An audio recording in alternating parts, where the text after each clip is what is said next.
Shalawam, and welcome back to The Hidden Chosen. I am Hadassah Batsaiwan, and this is a brand new study called The Spiritual Realms.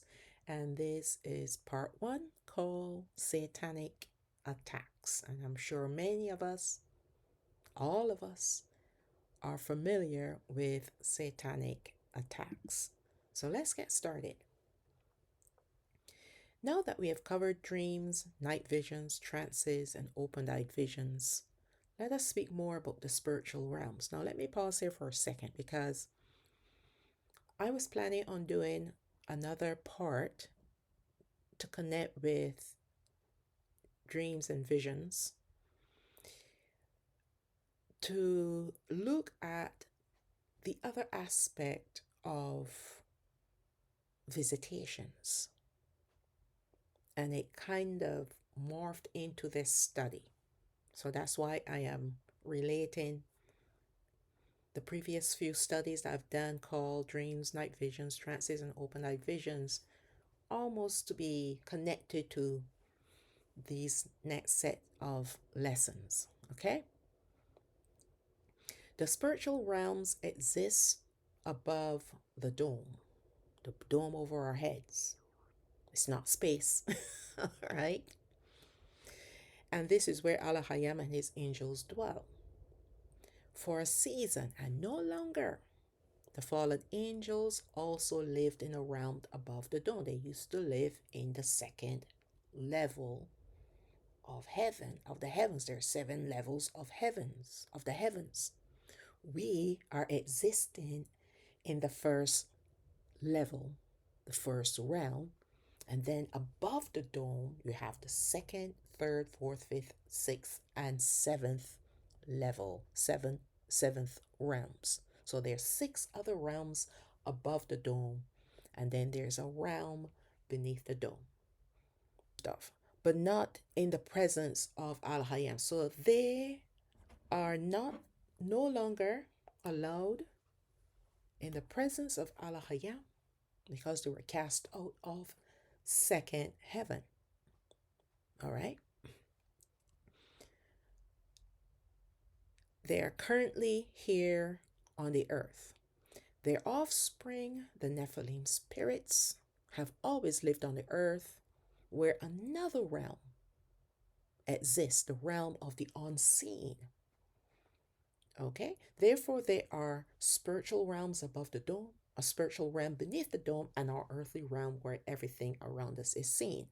So let me explain about these Nephilim spirits. Now, I did a huge study called The Rise and Fall of the Nephilim. Now, the Nephilim spirits are half angel, half human. Okay? So for that reason, they are left to roam the earth after the flood. This happened after the flood when many of them were destroyed. Their physical bodies were destroyed. But the essence of who they are, which will be their spirits, are not destroyed. They were not destroyed.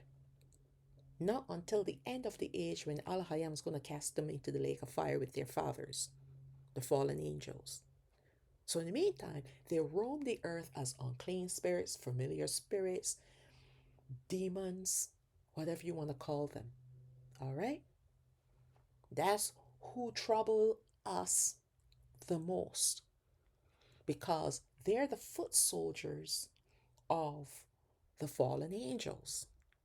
Okay, so we're going to get into that in a little bit. The spiritual realm exists because Ha'aba, Hamashiach, Rawak HaKadash, and their angels are ethereal and celestial beings. Although Hamashiach and his angels can present themselves as having physical bodies when they enter into our earthly realm. The fallen angels and their demons, the Nephilim spirits, are all dwelling within the unseen realm here on the earth. And they are on a countdown to utter destruction. Hence the reason why they, the fallen angels and Satans, were cast down to the earth. All right, they've been cast down now for, I would believe, around 2018, maybe even slightly before that. but they were cast down. And they are no longer allowed above the dome. The heavenly angels, the fallen angels, and the unclean spirits all travel through portals. These are doorways that connect the spiritual realms, whether above the dome, that's supposed to be dome, not doom, whether above the dome or beneath the dome.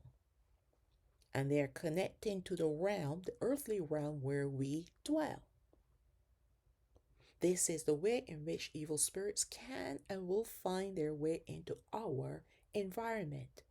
However, all portals are shut off from them unless mankind, meaning people unknowingly or knowingly, like the agents of these devils, open the ones, meaning the portals here on the earth, by invitation. Speaking of the unseen realm only, they can't open up the portals above the dome, but they can open the portals beneath the dome, which is the unseen realm where these devils live, to bring them into our physical realm. Okay? When these evil spirits enter into our space, our environment, it is to bring troubles of the worst kind. So they're not coming to just merely have a party with us, although they want to have a party with their agents. But it is generally, most often, to bring about troubles of the worst kind to Allahayam's people. There will be unusual activities that cannot be explained or even described properly unless you are familiar with what you're dealing with, or you are speaking to someone who is familiar with these kinds of demonic activities. You see a lot of movies about this kind of activity and that kind of activity, but yet there will be people that will quickly say to you, that's your imagination. You watch too many movies. Okay? Where do you think the people who make these movies get this information from? Get their ideas from? Okay? These things actually exist. So let's go to Matthew chapter 24, verse 30. I want to show you that they are portals all around us. Okay? And then shall appear the sign of the Son of Man in heaven. And then shall all the tribes of the earth mourn, and they shall see the Son of Man coming in the clouds of heaven with power and great glory. And he shall send his angels with a great sound of a trumpet, and they shall gather together his elect from the four winds, from one end of heaven to the other. So Hamashiach, when he comes for the regathering of the southern kingdom, the righteous remnant of the southern kingdom, he and his angels will be coming through the eastern portal to take us back through that portal away from the earth. All right? Let's go to Acts chapter 1, verse 9. And when he had spoken these things, while they beheld, he was taken up. Speaking of Hamashiach. So his disciples were watching him being taken up, and a cloud received him out of their sight. And while they looked steadfastly toward heaven as he went up, behold, two men stood by them in white apparel,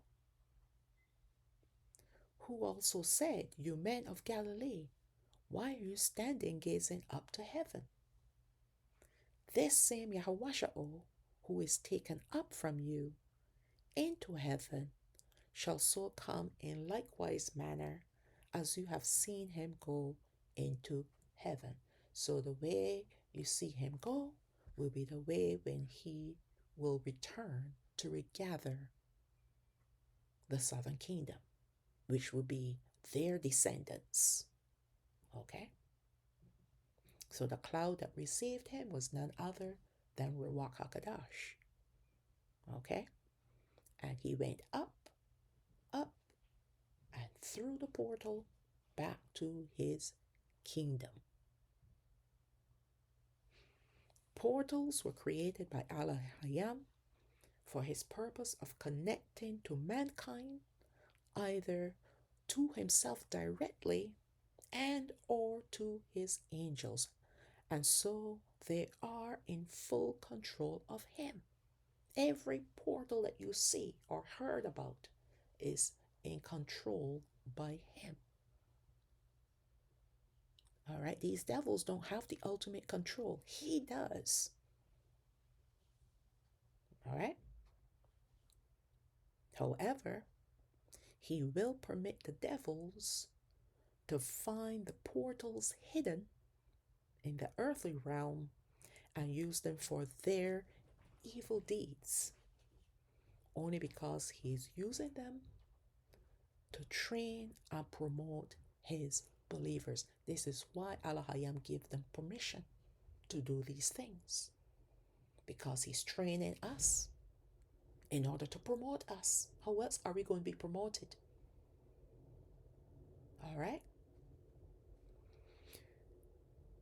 For the unbelievers who are satanic worshippers, he allows them to open these portals. He allowed these devil worshippers to open up these portals, but with certain restrictions which they must abide by.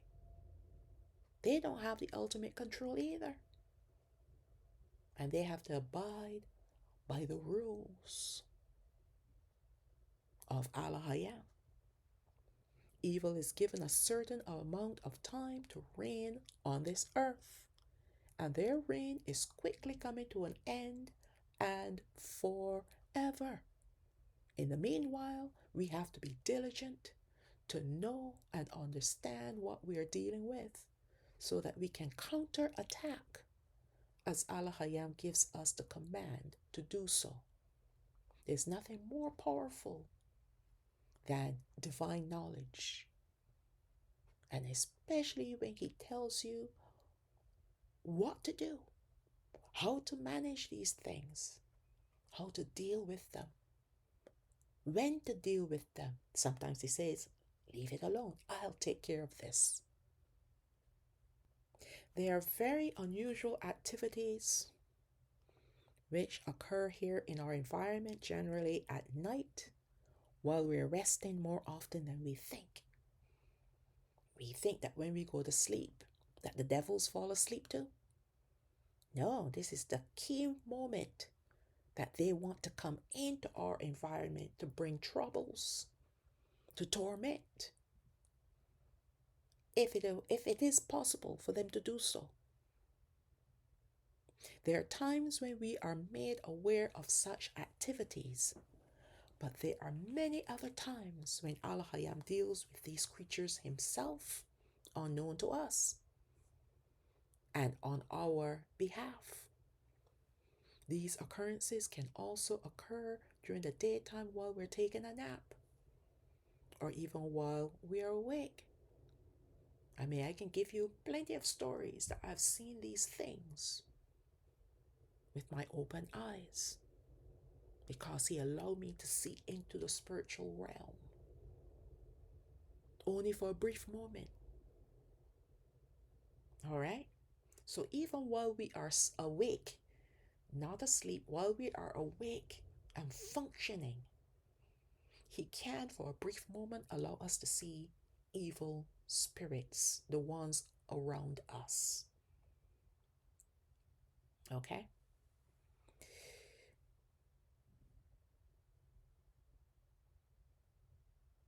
Let us define unusual activities, as there are only two categories of activities which we will encounter. The first is that of Allah Hayam, speaking of Ha'aba, Hamashiach, and Ruach HaKadosh, and their heavenly angels, whether guardian angels, archangels, or powers. That's the first kind of activities, heavenly divine activities that we can interact with. All right. So the next category is that of the Satans and their fallen angels, their foot soldiers called unclean spirits, demons, familiar spirits, and other Nephilim spirits. So this is what we're going to focus on. Also, we're going to balance it with looking at Hamashiach and Ha'aba, Rawak HaKadash, and how they help us to counterattack these evil spirits. Okay? Must always be a balance. Can't just look at the negative and not see the positive. Okay? The positive will always outweigh the negative. The light will always chase away the darkness, not the other way around. If you are living in the darkness and you are not a child of Allah Hayam, yes, the darkness will overwhelm a person who is not a believer. Okay. If you understand how the demonic forces work, then you will know what you're dealing with. The Satans are like the generals. Gadriel, and I've spoken about him many times, being the chief general. He was the anointed cherub. Okay? And their job is to strategize against mankind, especially those who belong to Allah Hayam. They will send their evil forces, the foot soldiers, to carry out their evil missions and to spy on us. This is how the Satans know what we're up to, because they are not omnipresent like Allah Hayam, speaking of Ha'aba, the Son, and Rawak HaKadash. Their plans are always the same and cannot change, and that is to bring fear. That's their number one tactic. Fear, terror, anxiety, and any other negative emotion in order to manipulate us to do their bidding. And what is that bidding? To abandon Allah Hayam to find our own way, which will ultimately be their way. They will cause us to think that Allah Hayam has abandoned us, so we need to figure out a plan and thereby walk away from Allah Hayam. And then we are exactly where these devils want us to be, in their backyard, on their playing field. This is what they do. And they have thousands of years, more than 2,000 years to be exact. Well, that's not really an exact number, but you know what I'm saying, right? To perfect their evil plans against mankind.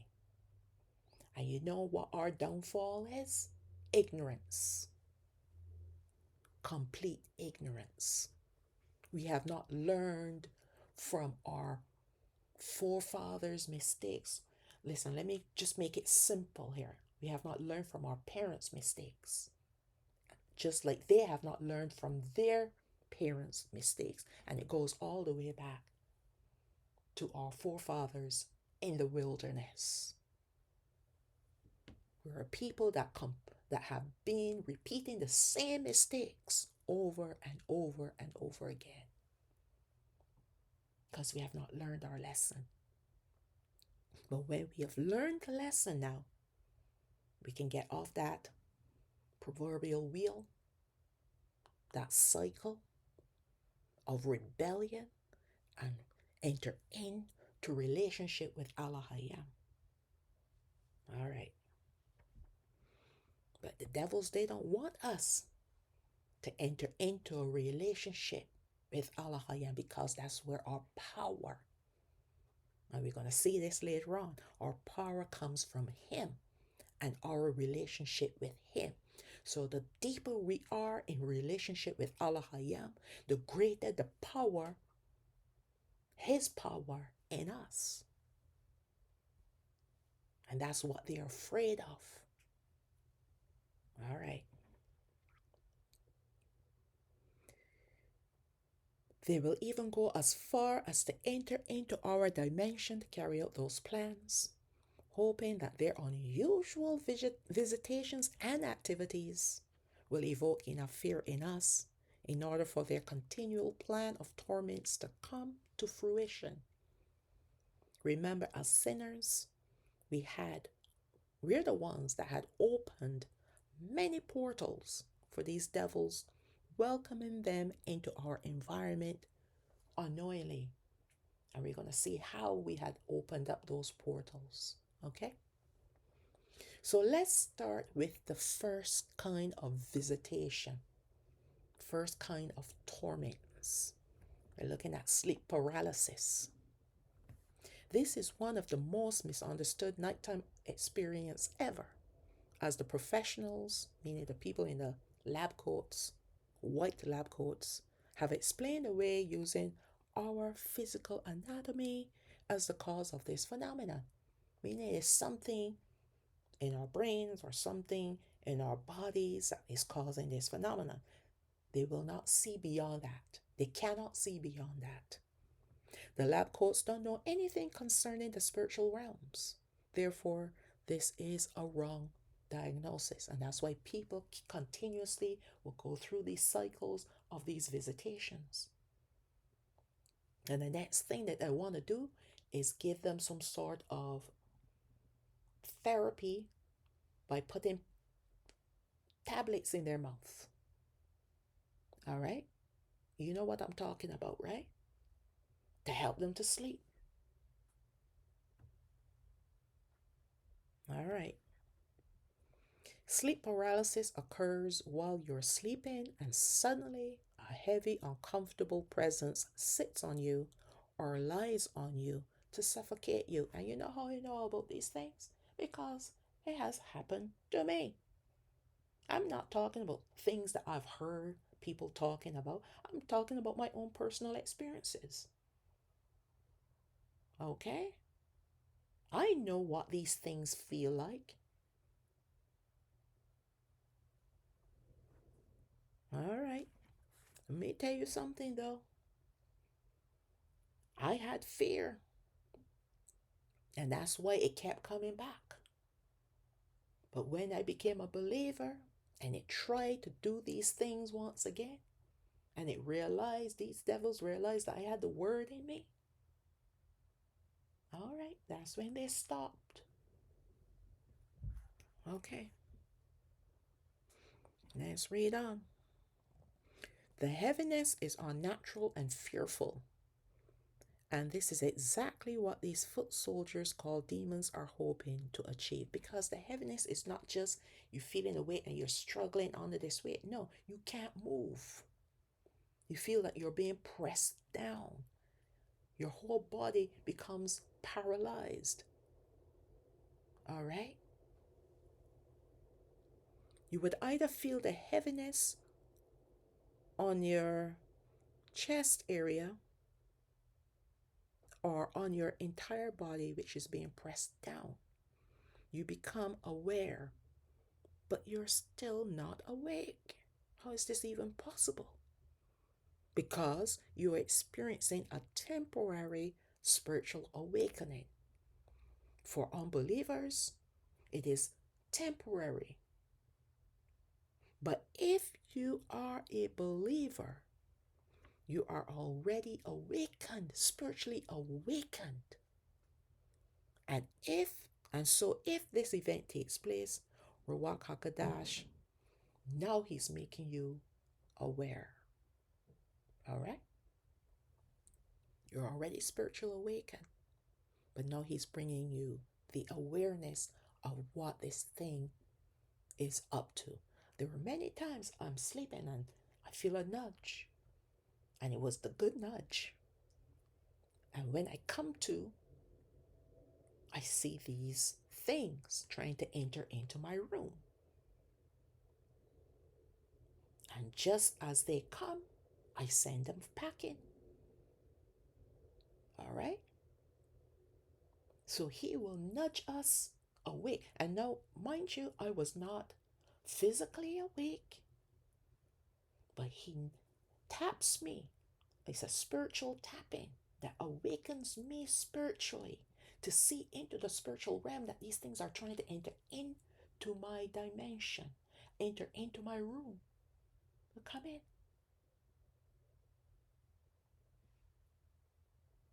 And he tells me exactly what to say and what to do. You know, there were many times that he said, don't say anything, don't do anything, go back to sleep. I just want you to see them. And you know, they can't come any further. I just roll around and go right back to sleep. All right. And then there are times that he will put a word in my mouth to cast them out. Let's read on.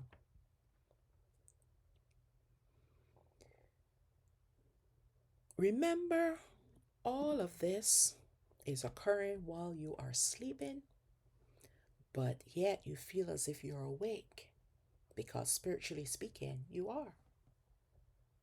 We are more aware and awake when we are spiritually awakened than we are in this earthly realm. All right? The timing of these occurrences can be any time between 2 a.m. to 4 a.m., 3 a.m. being the most ideal time for these creatures to carry out their evil deeds. Why this time? Because this is called the witching hour, where evil practitioners carry out their evil worship to their devils, and portals are opened to usher in these creatures, and Allah Hayam permits it, because he has an ultimate plan. If you are an unbeliever in Allah Hayam, when you experience sleep paralysis, you will feel great fear, even terror, as you are unable to move. Sometimes your speech is taken away so that you cannot even utter a word. And the more you become fearful, the heavier the presence gets, which is on you, making it very difficult to breathe. This will take a person to the next level of terror, where hysteria and panic will set in. However, if you are a believer in Allah Hayam, the word that he has taught you will rise up to be your defense. And once you utter this word, then that evil presence has to go away immediately. Now, if you are an unbeliever in Allah Hayam, I'm not talking about you Jesus people, all right? I'm talking about believing in the true and living Allah Hayam. This is the only way to break the cycle of visitations. But you will notice that people who call on any other name will have a continuous visitation of these creatures. Why? Because it is like using one devil to cast out another. Doesn't work. They will pretend that they've been cast out or they have gone away, only to come back again. All right? The Heavenly Father wants us that there's only one way to deal with these creatures. We can't deal with them in our own strength because we are earthly. We need to be able to tap in to the spiritual realm where Al Hayam is, to receive his power in order to deal with these creatures. All right. The exception to this rule is this. There are people in this world who belong to Allah Hayam. Many have not come to him as yet, but what he has done is to have a strong spiritual influence in their life because of the threat of this evil phenomenon. And this is what had happened to me. I was a sinner, but I had a strong spiritual influence in my life. All right, it was my grandma that taught me the prayer, the Heavenly Father's prayer.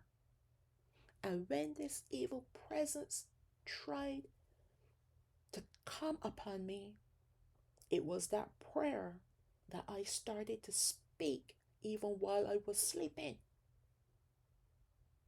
And all I had to say is, Our Father who art in heaven. And before I know it, this presence is gone. But then it will come back again. And repeat the same cycle for 3 times. This evil spirit would try to take over my body. And 3 times, the word that my grandma planted in me came through my lips to cast this devil away. Word of Al-Hayam is powerful. All right, even while I was a sinner, Okay.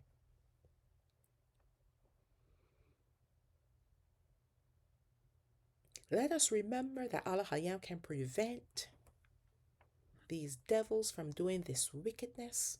Therefore, if it is occurring in your life, in our life, there are a number of reasons why. He is allowing these devils to press his rebellious people to get their attention, to draw them to him. That's what happened to me. All right? I had more than one visitation. I can't even count how many visitations I've had throughout my life. It's only recently that it has changed. And when I said change, meaning they manifest themselves in different ways. But they still try to come into my environment. Okay? But I have been trained from the time I was a teenager how to handle these things. All right. Okay, let's move on. So he's trying to draw us to him, to get them asking questions where no one except another spiritual person can answer to their satisfaction. So they'll be going to all these different people. Why is this bad? These things happening to me, these weird things are happening to me. I feel like my body's being suffocated, and they can't answer. But if you go to the right person, they'll tell you it is a demonic influence. It's a demonic attack. And it is to bring fear, because these creatures love fear. It's like their delicacy, their food. It strengthens them against the person who is fearing them. All right. And then the next thing is to show them, meaning the people who are experiencing us, that are experiencing these visitations, is to show us his power working on our behalf. Now, I am including myself in this because I'm still, to some degree, experiencing these visitations. Not as frequently as they used to be. All right? But not this paralysis business. No. Praises to the Most High. All right? You will notice that the purpose of these devils to suffocate a person can never happen. But it is the experience that is terrifying and very uncomfortable, which is sufficient for them for now, as a person may choose to turn to Al-Hayam or not to turn to him. Now, they really can't suffocate you, but it is that terrifying experience where you feel like you're trapped, and this fear that has come over you that will lead you down this path thinking that you are going to die, when in fact you're not. You just need to hang on. But if you're not a believer, you wouldn't know what to do. You don't have the word in you unless you had someone been praying for you and feeding you the word and you didn't even realize it. Your grandma call you or your mama call you and say, "Look, I want you to learn the Father's Prayer. I want you to read this scripture." They've been sending you scriptures and you read them. You don't even know that the word has been planted in you. Praises to the Most High. The other reasons why this sleep paralysis occurs can be by our own doing, delving into the dark side due to curiosity and deception. Tarot cards and other means to know one's future is satanic and opens up portals in our lives, welcoming in these devils. Seances, voodoo, obia, playing with Ouija boards, are other ways for portals to be opened up in our lives. Watching horror films, or even innocently viewing certain halftime events. You know, you got the halftime for football and all these different things. It's always some sort of satanic production. And people enjoy it. And this can be a big problem because they're all satanic rituals in order to bring entertainment as a means by which these devils can enter into our dimension by invitation. You see, your enjoyment in these things is an invitation, and the portals are automatically open. You see, the ritual that they are performing, that they call a dance, and they're singing and prancing about the place, that's their way of opening up the portals. And don't matter if they're in another country and you're watching it on TV or you're watching it a month later, these things still work and they still function. And it will still open up portals today, even though it was done, this performance was done last month or even last year. Because we're not dealing with something that is natural, we're dealing with the supernatural. All right, let's read on. Going to concerts where the entertainers are giving the hand signs of their satanic rituals, and you repeat the same, will open up portals. How many times you see people, even certain Christian concerts, and they're putting up the hand signals, wearing demonic symbols on your body, either jewelry or clothing, are other ways for portals in our lives to be opened. Tattoos are also a major way in which portals are opened up in our lives, as well as using recreational drugs, getting drunk, and even some prescribed drugs will do the same. I can tell you a lot of stories about these things. Do you know that the people who perform the tattoos are mainly shamans? They're high priests, demonic high priests. And every time a speck of blood, because of the needling, comes to the surface, it's like an offering to their gods. And that's why when you see someone go and get a tattoo, they got to go back and get another one, and another one, and another one. It's not because they think they look cool, it's that they can't help themselves. They've opened up that portal. And so they have to keep going back. All right. And the same thing with certain things that the white lab coats give you to take for your illnesses. All right. I remember a long, long time ago, I used to suffer with migraines, really bad ones too. And the lab coat gave me this stuff to squirt in my nostril. All right. This thing was powerful. This thing was so powerful that even while I was lying in my bed and I turned, the room took 10 seconds before it turned with me. I can't explain it, but that's how powerful this thing was. I remember one night, because I only took it like twice. The second time I took it, I saw Rawak HaKadosh right by my head. But I was too out of it until the day after, and he brought it back to my memory. He also brought back things that happened that night too. He said, I had to come and babysit you.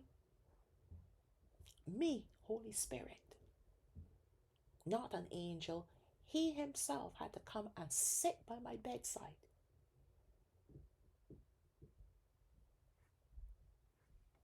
And when I heard that, he said to me, throw that stuff in the garbage. Don't you put any of those things in your body. Okay, let's move on. Matthew chapter 4, verse 1. And when Yahushua led up of Harawak into the wilderness to be tempted of the devil, and when he had fasted 40 days and 40 nights, he was afterwards hungry. And when the tempter came to him, he said, If you be the son of Allahayam, command these stones be made bread. But he answered and said, It is written, man shall not live by bread alone, but by every word that proceeds out of the mouth of Allahayam. Then the devil took him up into the holy city and set him on a pinnacle of the temple, and said unto him, If you be the son of Allahayam, cast yourself down, for it is written, He shall give his angels charge concerning you, and in their hands they shall bear you up, lest at any time you dash your foot against a stone. Yahushua said unto him, It is written, You shall not tempt Yahweh Alahayak. Again, the devil took him up into an exceeding high mountain, and showed him all the kingdoms of the world, and the glory of them, and said unto him, All these things will I give you, if you will fall down and worship me. Then said Yahushua unto him, Get you behind me, Satan, for it is written, You shall worship Yahweh Alahayak, and him only shall you serve. Then the devil left him, and behold, angels came and ministered unto him. So 3 times the devil came to tempt Yahushua in his weakest moment. He hadn't eaten for 40 days and 40 nights, hadn't drank anything for 40 days and 40 nights. All right? This was a very big job, not fit for a foot soldier, meaning a demon, but a Satan, a general, had to do this job as he was trying to tempt Hamashiach in his hour of extreme hunger and thirst. Satan wanted Hamashiach to invite him in by accepting one or all of his temptations. It is through succumbing to temptations that portals are also opened, and the devils can find their way into our lives, and on every tier of our lives too. The only way to get rid of them is by closing these portals permanently, and that is not as easy as opening them via invitations. It's so easy to open up the portals, because basically our flesh is so ready to welcome these things in. And that's why there's a tug of war between our flesh and our spirit. But the only way that you can keep that flesh man under submission is by the word of Allahayam. All right. And when that happens, then that desire for lustful things, for evil things, will not be apparent, will not even come to your spiritual taste buds. You will not have a hankering for them. That's why you have some people going around and around in cycles when it comes to pornography, for example, or adultery, or fornication. Oh, because I love it so much. It is not that you love it so much, it is that your flesh man is in full control over your spirit. Your spirit is connected to Allah Hayam, and He cannot do anything for you until you bring that flesh under complete submission. And so the devil has you fully in his grip, bringing lust after lust after lust. And you can't let go. And you don't want to let go because your flesh is the one that is in control, loving it. All right.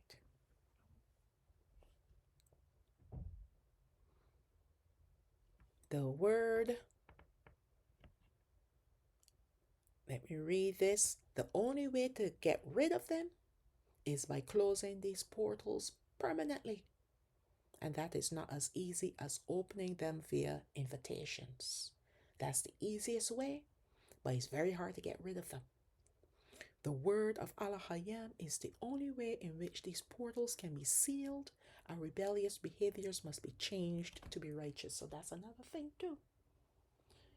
You think that you can pray and fast for these portals to be closed up so that you can have a terror-free life, but you will continue on with your filthy lifestyle? No. It doesn't work that way. Because it is your filthy lifestyle that is opening up these portals. So in order to close the portals, you got to first stop what you're doing. Stop fornicating. Stop committing adultery. Stop watching those filthy films. Stop whatever you're doing that is against the word of Allah Hayam. Then you need to repent. And then you need to get into the word and be in relationship with Allah Hayam Yahweh. I'm not talking about Jesus. I'm not talking about Yahuwah. I'm talking about Yahweh. All right. Let's read on. The evil presence in our space, in our environment. Besides sleep paralysis, there is the evil presence that we either witness with our eyes or can sense it in our environment. Although we may think we are witnessing these creatures with our naked eyes, we are not, as they are spiritual beings which we are allowed to see. This means Ruach HaKadosh has allowed us to glimpse into the spiritual realm for a brief moment. These are all teachable moments for his believers. Okay? When these shadowy creatures appear in our environment, it is to bring fear and to act against us. But it is Ruach HaKadosh who brings them to our attention when he stirs us up spiritually to see them. And at the same time tells us what to do to send them away. Like I said, sometimes he does not tell us to do anything. He just say, I want you to see. Now go back to sleep. Because they can't come in. They can't come any closer. They can't get any nearer to you. I'm here. All right? And because you trust him, you believe in him, and you have faith in him, you will roll over and go back to sleep. That's what I've done many a time. Right? Let us understand the descriptions of some of these shadow creatures. Many of them are small, hooded, and humped in their backs. Then there are ones that are tall, having a physical stature like a man. Some have spikes protruding from their entire bodies. There are some which look like winged men that are also shadowy. Sometimes you may even recognize that it is a shadow of a person familiar to you, but who had passed on. This is called a familiar spirit because the dead cannot come back to us. No matter what anybody tells you, when your loved one dies, they're gone. All right? They're gone. They cannot re-enter into our environment to say goodbye. All right. I know a lot of people believe otherwise. Okay. Let's read on. Then there are shadows of people who are familiar and are still alive that appear in your environment. This they are able to do because they used witchcraft to be conjured up in your space. It is called transference, the act of being conveyed spiritually from one place to another using evil spirits to help them do this. And I've experienced that too. I happened to start, this was many years ago, I was going to this church that some of my brothers and sisters from another church was attending. And this pastor, I kind of had a feeling about him, but I did not listen to the Holy Spirit. I did not listen to Ruach HaKodesh. And he showed me dreams and visions about this creature. And then finally, I had to come to the conclusion that this creature was a creature of darkness based on a lot of things that he was teaching, things that he was saying, his behavior, a whole bunch of things. All right? And when I finally decided not to return to that church, do you know that I used to see his shadow by my doorway? I used to see him, his outline, but he could not come into my bedroom. And that went on for a little while until I anointed my room. And then he could not come any closer, could not come in, could not even come to the doorway. But these creatures exist and these things happen. Okay? But the Heavenly Father told me exactly what to do. All evil spirits in our environment still have to be invited into our space, and they can only come as far as you allow them or invite them to come to do. As long as you invite them in, that's how they're going to get into our environment. And you invite them by the watching demonic shows, listening to the secular music, all kinds of things, all the different ways in which portals are opened up. Have you ever noticed that if you hear or if you're listening to certain songs, you just got to listen to it once and you have to just give ear to it once. All of a sudden, this song is repeatedly playing in your head. That happens to me all the time. And the thing is, when you go into certain places, you can't help but hear the music, right? And so this music is repeatedly playing in your mind because of its demonic influence. Okay? But you just pray against it. Pray against it. Evidence of evil presence in our environment. So this is how you're going to know if you have an evil presence in your environment. There are a number of ways in which you can tell if there are evil spirits in your presence. They operate in fear or terror. Therefore, if you become suddenly fearful or terrified without a physical external trigger, then it means that an evil presence had just entered into your space. I remember my friend was telling me he was sleeping, and the thing is, he was kind of home house sitting for a friend, but he was sleeping on the couch. He fell asleep on the couch. All of a sudden, he felt the space beside him on the couch depressed, and this extreme fear came upon him. I had to tell him what it was. That's an evil presence, evil spirit. Sometimes while you're sleeping, you may feel something cold touching you, bringing you immediate fear. Or you may feel the mattress depressed next to you, and again fear grips you. It is an evil presence. If you are awakened by Ruach HaKodesh to see the shadowy creatures, he will also give you the power to cast them out.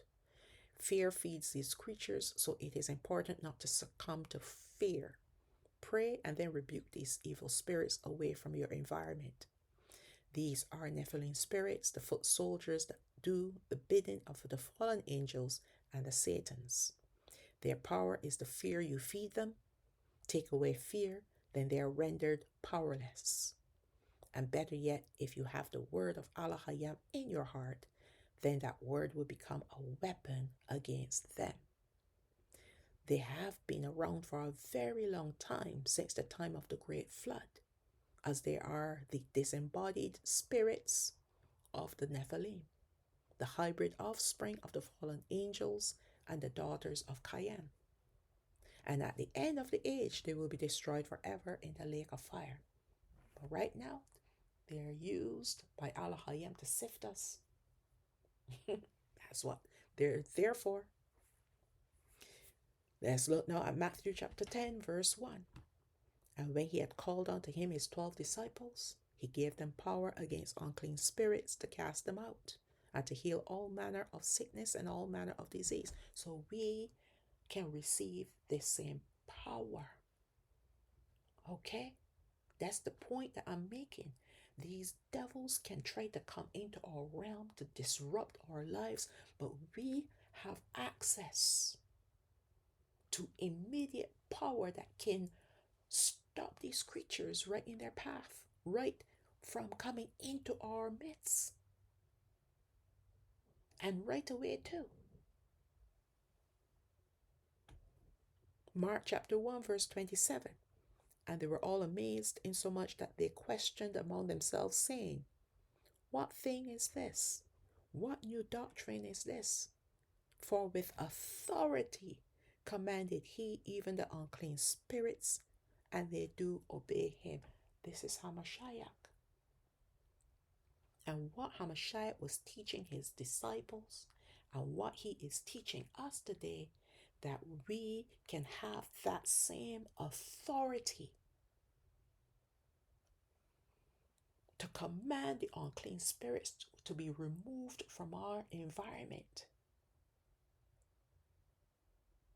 And they will have no choice but to obey the word that is spoken from a place of power, because that word is coming from Allah Hayam. That power is coming from Allah Hayam. That's his word being moved upon by Ruach HaKodesh. That's how the word within us becomes empowered. And that's why when we speak a word, the devils have to bow down. They have to obey what is spoken. And we see how Mashiach gave that power to his disciples. And we see how Mashiach himself walking in that power, because he is that power. Let's look at Luke chapter 6 verse 17. And he came down with them and stood in the plain, and the company of his disciples, and a great multitude of people came out of all Yahwada and Yerushalayim, and from the sea coast of Tyre and Sidon, and came to hear him, and to be healed of their diseases. And they that were vexed with unclean spirits, and they were healed. So the people that were sick with diseases, and mind you, these diseases were all coming from unclean spirits, spirits of infirmity. Yahweh, and when they were living in our land, when Hamashiach was there, they were plagued by devils. Verse 19, and the whole multitude sought to touch him, for they went virtue, meaning power, out of him and healed them all. It was his power that cast out the devils, the spirits of infirmity, the evil spirits that possessed people, making them deaf, blind, dumb, that made them into madmen. His virtue, meaning his power, can do this. And this is what we need to be tapped into in order to walk as his disciples walked. They walked in his power. Let's ignore Judas for now. Okay? We're talking about his other righteous disciples. He healed them all. All they had to do was to touch him. He didn't even have to speak a word. Remember the woman with the issue of blood? She said, if I could but touch the hem of his garment. And the people were thronging him, pressing him on every side. And yet he turned around and asked, who touched me? And what did the disciples say? I the one. The people around you, all of them are touching you. He said, no. For I perceived my virtue had left me and touched one person. And then the woman stood up and confessed and said, it was I. I was the one who touched you. Or should I say, it was me. Forgive my language. It was me. I touched you. Because I had this problem. Couldn't get close enough to you to tell you about my problem.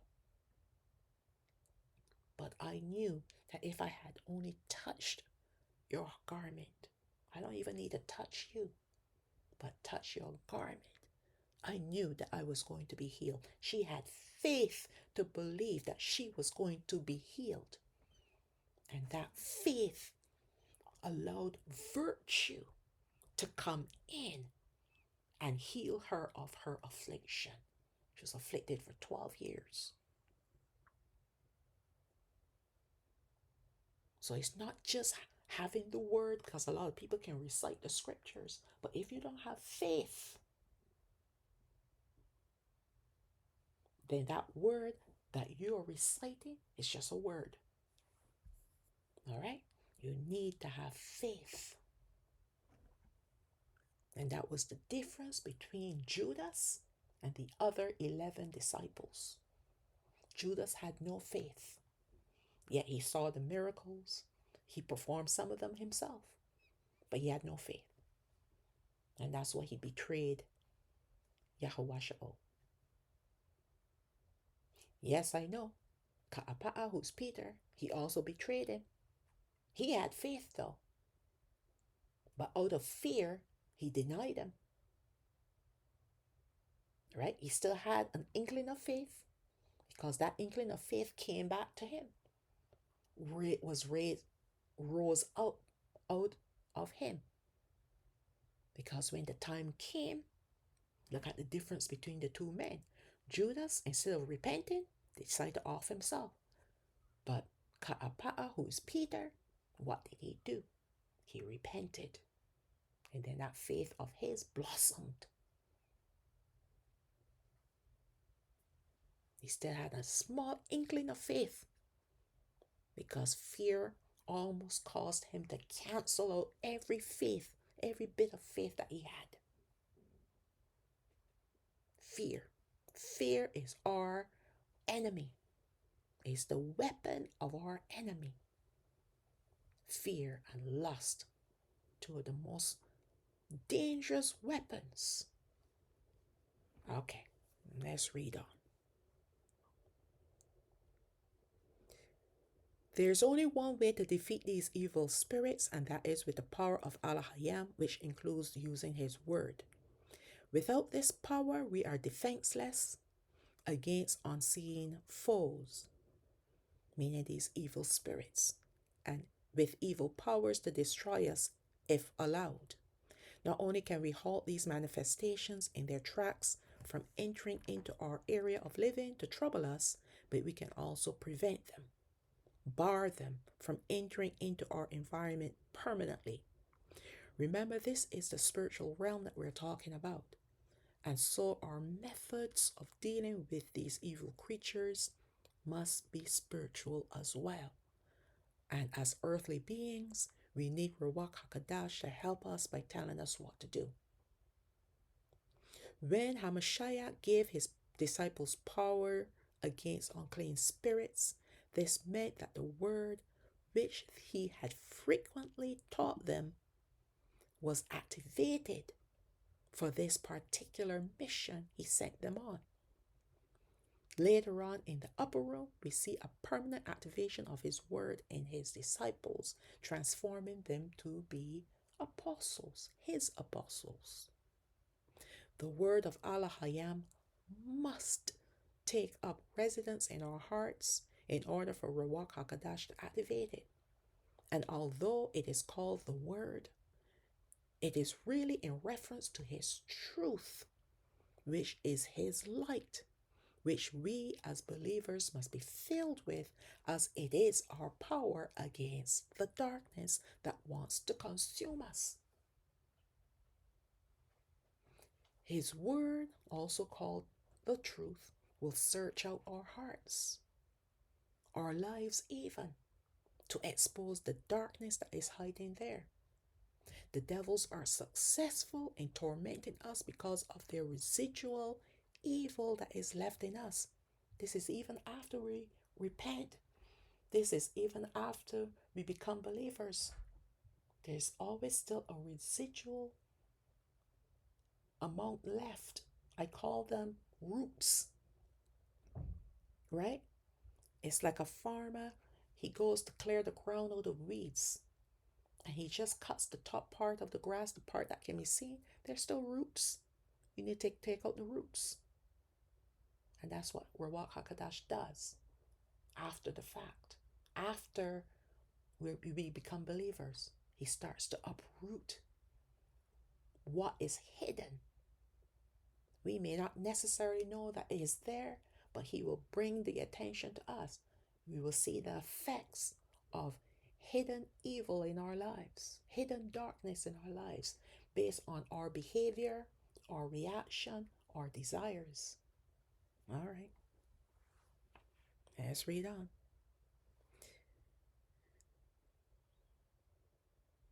The devils are successful in tormenting us because of their residual evil that is left in us. This is what they seek out to activate, to bring us back into their darkness. And this is what the word exposes to prevent this from happening. Once all influence of evil is removed and replaced with the word of Allah-Hayam, then it is impossible for these devils to enter into our dimension unless Allah-Hayam releases them to do so, to train us. Or, even if we accidentally invited these devils to come into our environment, he would also allow them as teaching moments for us, a lesson learned and victories earned. All right? So let's move on now to witchcraft. The word witchcraft is a broad term used for any form of pagan worship and the activities involved in such worship. Also, any satanic activity performed by the earthly agents of Satan. So this is all witchcraft. In a previous slide, we spoke about voodoo, obeah, tarot cards, and Ouija board. But they are many other forms of these kinds of activities sold as games or just harmless fun. So let us look at a few more of these harmless fun items like crystals. You know how some people love crystals? Be very careful with crystals. I will tell you a story. There was once this woman, she was attending the church that I was attending, and she started going out with this guy. And it came to the pastor's attention that this guy was a witch, a male witch. So one day he called up the lady and started talking to her. And apparently, how the pastor found out is because another pastor who was familiar with this guy's work, his evil deeds, called to alert the pastor of the church that I was attending, about this guy. All right, that was going around preying on vulnerable women. And so, in talking to the woman, the pastor found out that the creature, the man, had given this woman a crystal and told her to put it in a particular place in her apartment. So the pastor said, okay, let me tell you what to do with that. He said, put it in a bag and go bury it in your backyard. And as soon as she had finished burying the crystal, this is what she told the pastor. All right. That this man called her and he said to her, what did you do? She said, what do you mean? He said, I can't see you anymore. Meaning, I'm not able to see you as I used to see you. So he was using the crystal as a portal to enter into her dimension, to enter into her home in order to observe her. And she kind of cut it off from there. All right. So crystals are very dangerous. There's no, be very careful. You know, you go into a store and they look so pretty. Be very, very careful. All right. Then you have those symbols like the eye in the palm of the hand. I remember when I went to Israel many moons ago, they were selling these they were like pendants. All right. And it was the 5-finger hand and this eye in the hand. And I asked them, but it looked demonic to me, but I'd never seen it before. So I asked the girl in the store what it symbolized. She said, oh, it symbolized protection. Protection from who? You mean it symbolized you're being watched? Ain't nothing protective about that devilish item, yeah. No. Then there's certain sculptures, statues, and paintings, right? Be careful where you get your paintings from and where you're buying them from and all these different things. Because we don't know who the person who made these things, who they are or were. Because even if they've passed on, the evil still exists. It still carries on, okay? I remember there was this woman.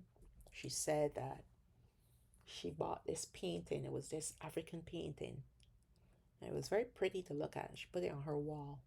And she said that every time she and her husband were standing by this painting, they would start to fight. For no reason, they would just start fighting. Not physical fighting, but words, you know? And I believe it was the pastor or someone that told her, you need to get rid of that painting and see what happens. And you know, from the time she got rid of that painting, now this was her testimony, right? But from the time she got rid of that painting, there was no more fighting between her and her husband. All right? Okay, let's move on.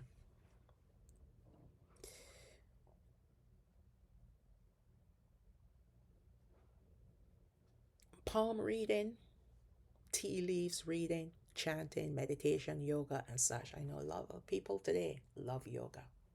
Even in churches, they're promoting yoga, but yoga is very demonic, okay? All these activities are rooted in Satanism, a religion that worships the fallen angels and the Satans in exchange for power, wealth, and fame.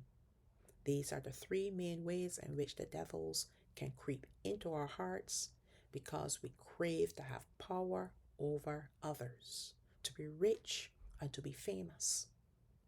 When you cast away those thoughts of gaining these things which our flesh naturally yearns for, then the devils have very little to tempt us with. So you see what the devil was trying to tempt Yahushua with? He wanted to give him power. He wanted to give him wealth. All right. Witches, warlocks, shamans, and such use what we term as black magic to interact with demonic forces. But all magic is evil, just like there are no good witches either. You know, they talk about white witches. There's no such thing.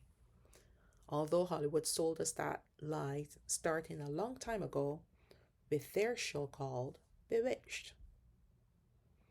Since then, more and more of satanic practices are being shown in the movies and television shows, desensitizing us to think that this is the new norm, and so it's okay.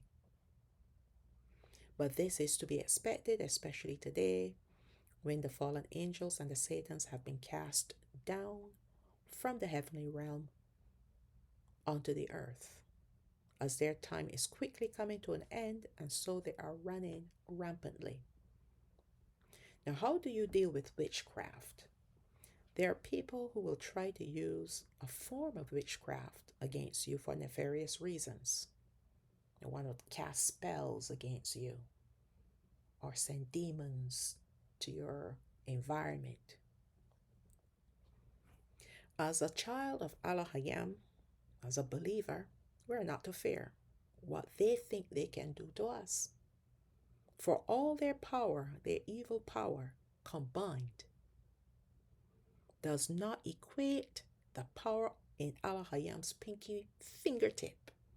So if you can combine all the devils and demons and warlocks and earthly agents and of the devils and the Satans and all of them, you can combine them all together. They do not have enough power to compare to that power in Elohim's pinky fingertip. Knowing this will take away the initial fear in which they want us to feel. And you know what? They fear us more. That's what they do. That's why they come against us so hard. All right? They want us to become fearful of them, which feeds them to cause them to gain more power over us.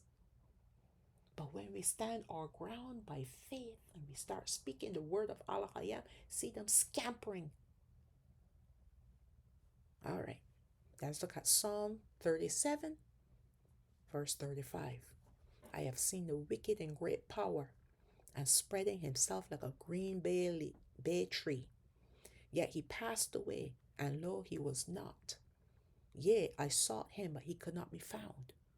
Mark the perfect man and behold the upright, for the end of that man is peace. So what we are working towards is life eternally with Elohim, which will bring us peace and joy. Verse 38, but the transgressors shall be destroyed together. The end of the wicked shall be cut off.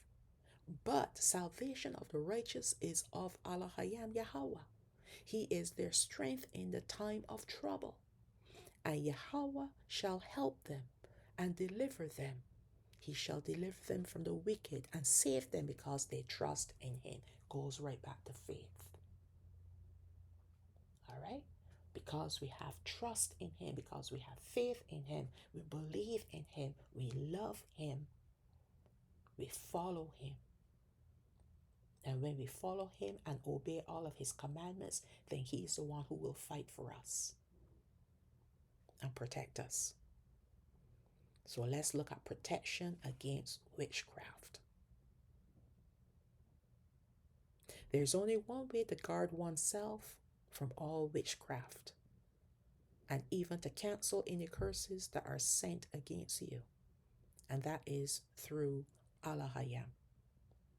What most people in this world do is use one devil against another, thinking that they have broken that curse. They do so by using the names of their gods, who are stronger than the Nephilim spirits, casting out one demon after another, thinking that they are successful until they are plagued by other demons. So they may cast one out and two more will come back. Cast those two out, four more will come. And so it continues, a vicious cycle of torment after torment, each time becoming worse and worse. And it doesn't have to be the same problem either, because these devils will manifest their evil in our lives in many ways. But at the source of it are the same devils we have been fighting against in what seems like forever. Okay? It feels like this cycle of evil that's constantly plaguing us. And that's because you did not seal up that portal. You did not cast away the devils and block them off permanently. No, you just cast out one devil. The portal is still open because your action has not changed. Your behavior has not changed. Your lifestyle has not changed. So that portal will remain open. And so more demons are going to come in. All right. The word of Alahayam moved upon by his Ruach is the only way to break and prevent curses in our lives. When we believe in Hamashiach and he releases his Ruach to us, he in turn removes the debris in our lives, meaning the darkness, to replace it with his word, that is his light. It is his word that rises up in us whenever evil tries to have an occasion with us. This word can come in the form of prayer, rebuke, praise, and even reciting scripture that quickly comes to mind. The next thing is to remove and destroy all demonic symbols from our environment. That's another thing too. You don't need to only clean up your act, but you need to clean your house too. All right? Whatever you think is an influence, an evil influence that can open up a portal, crystals, statues, all these things, clean them out, get rid of them, put them in a bag and throw them in the garbage. Get rid of them. And stop wearing them too. When you go buy a t-shirt and you got this upside down triangle or the 6-pointed star or 5-pointed star or what have you, and you're wearing this on your chest, on your heart, what do you think you're doing? All right, same thing with your baseball caps. I've seen people with baseball caps with all kind of demonic symbols on them. Oh, I'm supporting my favorite baseball team or soccer team or football team. How about supporting the Most High? How about wearing his symbol in your heart? These people don't need you to support them. They just want you to buy their franchises, all right, to make them richer and more powerful. All right. Let's look at Matthew chapter 8, verse 16. When evening came, they brought unto him many that were possessed with devils, and he cast out the spirits with his word, and healed all that were sick, that it might be fulfilled, which was spoken by Yasha'oiah, that's Isaiah the prophet, saying, he took our infirmities and bare our sicknesses. What we need to understand is the importance of having the word of Alahayam deeply grounded within us for such occasions when demonic forces are unleashed against us, because his word is truth, his truth is light, and light is power. It is his word moved upon by Ruach HaKodesh which endows us with his great power. The disciples only became apostles after their empowerment by Ruach HaKodesh, because they were first disciples of Hamashiach. And when they were walking with Hamashiach, they received his word. He spoke to them. He taught them. Let's look at Acts chapter 2, verse 1. And when the day of Pentecost was fully come, they were all with one accord in one place. And suddenly there came a sound from heaven as of a rushing mighty wind, and it filled all the house where they were sitting. And there appeared unto them cloven tongues, like as of fire, and it sat upon each of them. And they were all filled with Ruach HaKodesh, and began to speak with other tongues as how Ruach gave them utterance. Let's look at Acts chapter 3, verse 1. Now Ka'apa'a and Yochanan, that's Peter and John, went up together into the temple at the hour of prayer, being the 9th hour. And a certain man lame from his mother's womb was carried, whom they laid daily at the gate of the temple, which is called Beautiful, to ask alms of them that entered into the temple, who, seeing Ka'apa'a and Yochanan about to go into the temple, asked for alms. And Ka'apa'a, fastening his eyes upon him with Yochanan, said, Look on us. And he gave heed unto them, expecting to receive something of them. Then Ka'apa'a said, Silver and gold have I none, but such as I have give I to you. In the name of Yahushua HaMashiach of Nazareth, rise up and walk. And he took him by the right hand and lifted him up, and immediately his feet and ankle bones received strength. This is power. We saw that Ruach HaKodesh filled them with his power because the word was already in them. And that power activated the word to make them powerful apostles. Signs and wonders follow them.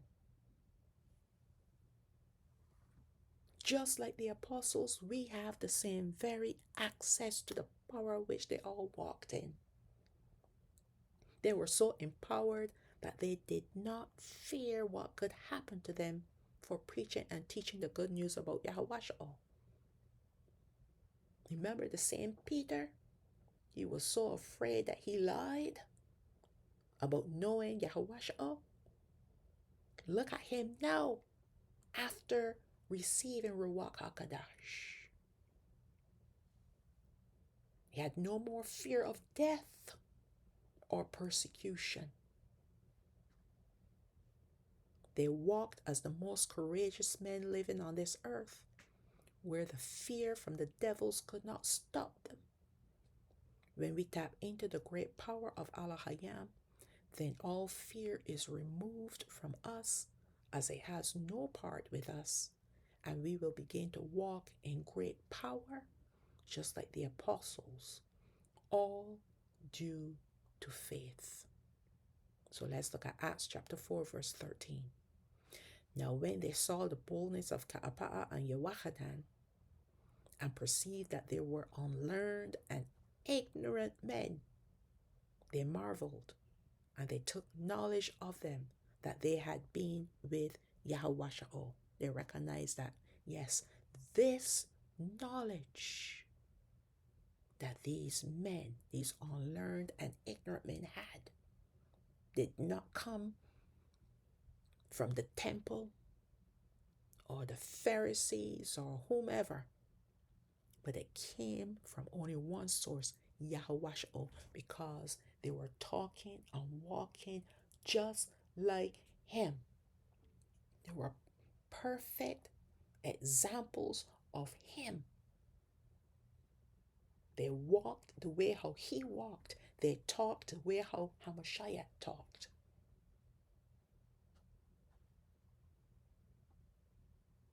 Acts chapter 5, verse 17. Then the high priest rose up, and all they that were with him, which is the set of the Sadducees, and were filled with indignation, and laid their hands on the apostles and put them in the common prison. But the angel of Yahweh by night opened the prison doors and brought them forth and said, Go, stand and speak in the temple to the people all the words of this life. Go and preach the gospel. Let's drop down to verse 40. And to him they agreed. And when they had called the apostles and beaten them, they commanded that they should not speak in the name of Yahushua and let them go. And they departed from the presence of the council, rejoicing that they were counted worthy to suffer shame for his name. You see the difference between them now? Before they were running fearful of being captured, especially when Hamashiach got arrested. Now, after receiving Ruach HaKadosh, receiving power from on high, look at how they are now, rejoicing because they were counted worthy to suffer shame for his name. Verse 42, and daily in the temple and in every house, they ceased not to teach and preach Yahushua HaMashiach. You think that stopped them? You think the threats and the beatings stopped them? Nah, absolutely not. Like the apostles, we have angels watching over us, more so now than ever before because of the fallen angels released on the earth. And these devils are raging with utter madness and fury. To protect his people and to train them at the same time, Allah has released his guardian angels to protect not only those who belong to him, but his creations as well. And so now it is entirely up to us to choose how we want to live as righteous believers in Allah or as rebels. All right. And that's the ending of this part 1. There will be a part 2. We're going to look at curses next. And then there's a part 3. All right. So let's end with the blessing for Yashua taken from Bar chapter 6 verses 24 to 26. That's Numbers chapter 6 verses 24 to 26. Yabarakak Yahweh wa Yashamarak. May Yahweh bless you and keep you. Ya'ar Yahweh panayo alayak wa yachanak. May Yahweh cause his face to shine upon you and have favor upon you. Yasha'a Yahweh panayo alayak wa yasham lak Shalawam. May Yahweh lift up his face upon you and give you peace. And now we're going to recite the command we were instructed to recite when we lie down, when we get up, when we go out, and when we come in, taken from the Barayam chapter 6 verses 4 and 5. That's Deuteronomy chapter 6 verses 4 and 5. Shama o Yashwa'al Yahweh Allah Hayana Yahweh Ahad Wa'ahab Af Yahweh Allah Hayak Bakal Babak Wabakal Nepeshat Wabakal Mahadak. Hear, O Yashwa'al, Yahweh our Allah Hayam is one Yahweh. And you shall love Yahweh your Allah Hayam with all your heart and with all your soul and with all your might. And with that I will say, Shalawam, Shalawam, all praises to the Most High. Abaya.